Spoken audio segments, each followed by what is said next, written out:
This is Real News Media TV, coverage you can trust. Please like, share, subscribe, and hit the notification bell. Select all for daily news updates. JLP Councillor freed of gun and assault charges in alleged domestic dispute.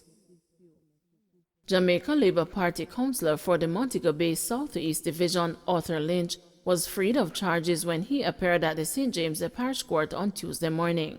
Lynch was arrested last December after police received allegations of a domestic dispute involving his estranged wife. According to a police source, Lynch, during the dispute, allegedly pulled his licensed firearm and pointed it at her.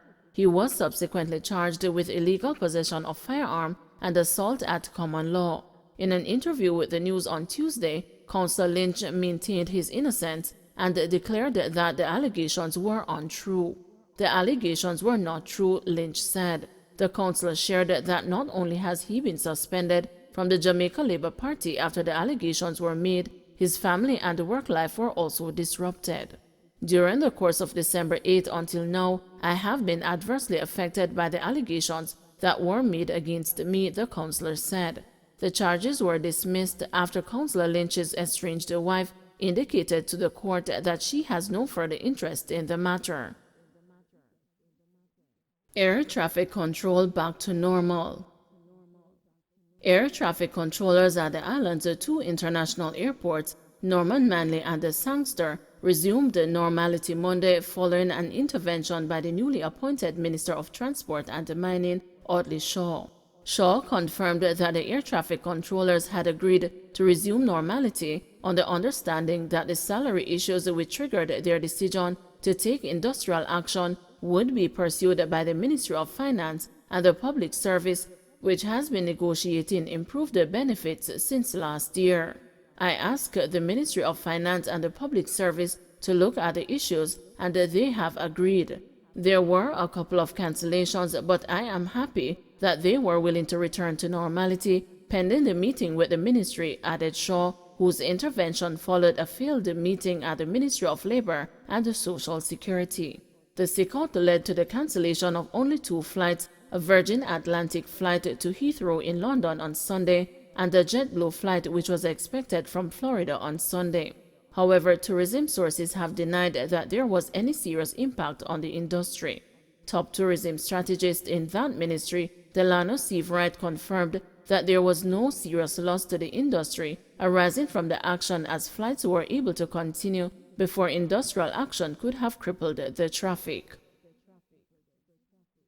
78-year-old Jamaican-born man shot dead in Florida carjacking. A 78-year-old Jamaican-born man was shot and killed on Sunday in what Florida police believe was a carjacking at a pharmacy in Orange County. The deceased has been identified as Euken Lloyd Cummings. According to a report from Fox 35 News, Cummings had driven to a pharmacy located just 7 minutes away from his home when tragedy struck on Sunday afternoon. 3 men, the report said, carjacked the elderly man and drove away in his car. The Orange County Sheriff's Office said its deputies responded to a call about 3:25 p.m. and later found Cummings suffering from gunshot wounds. He later died at hospital. Cummings' daughter spoke to Fox 35 News on Monday, but asked for her identity to be withheld due to concerns over the safety of her family. She told the reporters that her father was born and raised in Jamaica, served in the U.S. Army, and later moved to New York City, where he worked as a security officer. Following his retirement, he later moved to Florida with his wife and the family. His wife died last year due to illness. I just want justice and I want this criminal put away for life, the woman told reporters, adding that her father had gone to pick up a prescription when he met his demise. While the elderly man's car is still missing, Orange County deputies have not released its description as they are following several leads.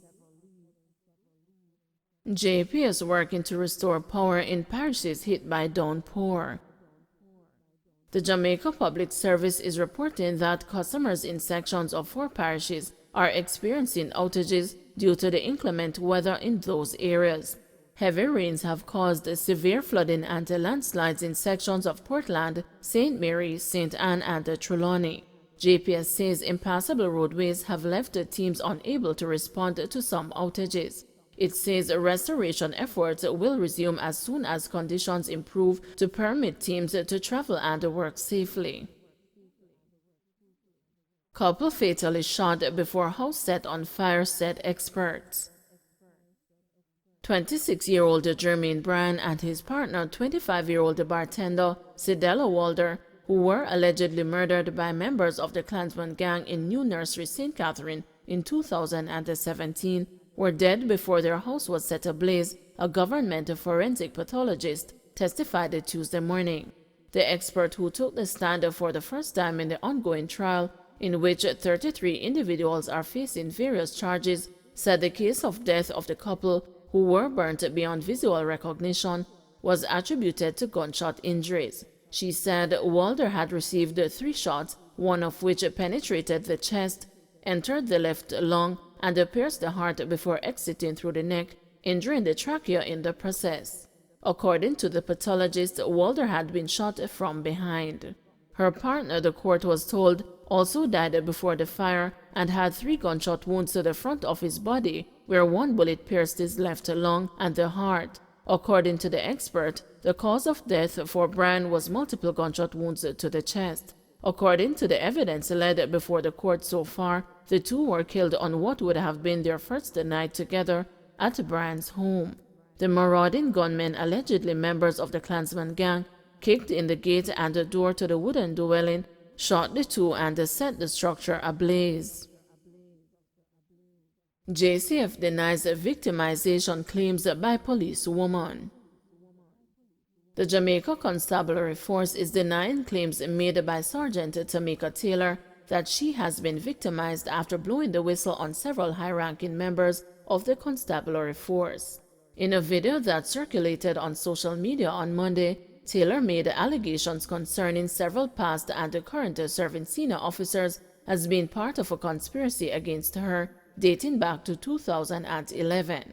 She noted that on January 15, 2020, she met with current Police Commissioner Anthony Anderson and blew the whistle on several high-ranking members of the JCF.